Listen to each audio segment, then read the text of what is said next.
నేను ఖచ్చితంగా చెప్తున్నాను. ఇది లీగ్ మ్యాచ్ కాదు, ఫ్రెండ్లీ మ్యాచ్ కాదు, ఇది కేవలం ఫ్యామిలీ మ్యాచ్. ఈ మ్యాచ్ ప్రైవేట్ ఈవెంట్ అంటున్నారు. ఈ ప్రైవేట్ ఈవెంట్ని పార్వతీరెడ్డి గారు అని చెప్పి ఒక మేడం ఆర్గనైజ్ చేసినట్టుగా, ఆమె స్టేడియంలో మొత్తం కలయతిరుగుతున్నట్టుగా మనకు వార్తలు అందుతున్నాయి. ఈ పార్వతీరెడ్డి గారు ఈవెంట్ ఆర్గనైజర్ కావచ్చు, ఆమె ఈవెంట్ చేసి ఉండవచ్చు. ఆమెకు ఎంత బిల్లు ఇచ్చారు, ప్రభుత్వం ఎంత చెల్లించింది, ఎవరు చెల్లించారు, ఆమెకు అంత ప్రాధాన్యత ఎందుకు ఇచ్చారు అనేది ఒక ప్రశ్నకు సమాధానం చెప్పాల్సి ఉంటుంది. అయితే ఈ పార్వతీరెడ్డి గారు ఎవరు అంటే మక్కల్ సింగ్ ఎమ్మెల్యే గారి యొక్క బంధువు, దగ్గరి బంధువు అని తెలుస్తూ ఉంది.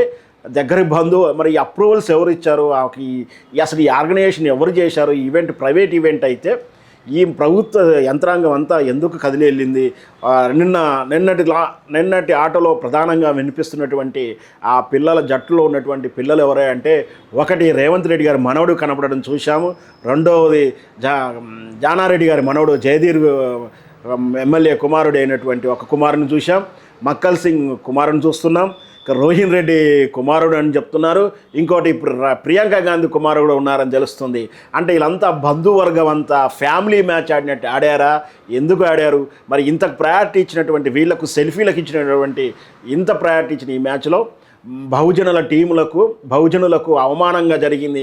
వాళ్ళని అసలు పట్టించుకోలేదు, ఘోరంగా తృణీకరించబడ్డారు. చివరిలో ఏదో కప్పిచ్చినట్టు చేసి వాళ్ళని సంతృప్తిపరిచి విజువల్ కోసం చేసినట్టుగానే ఉంది. కానీ బహుజనులకు ఏ విధంగా సెల్ఫీ రాదు, ఎవరికి సాటిస్ఫాక్షన్ కాలేదు. ప్లస్ ఈ మ్యాచ్ అంతా కూడా చివరికి ఎంత ఖర్చు అయింది, ఎంత ఆదాయం వచ్చింది, ఎంత మిగిలింది, దీనికి ప్రభుత్వం ఎంత ఖర్చు పెట్టిందో వీటి లెక్కలు చెప్పాల్సిన అవసరం ఉంది.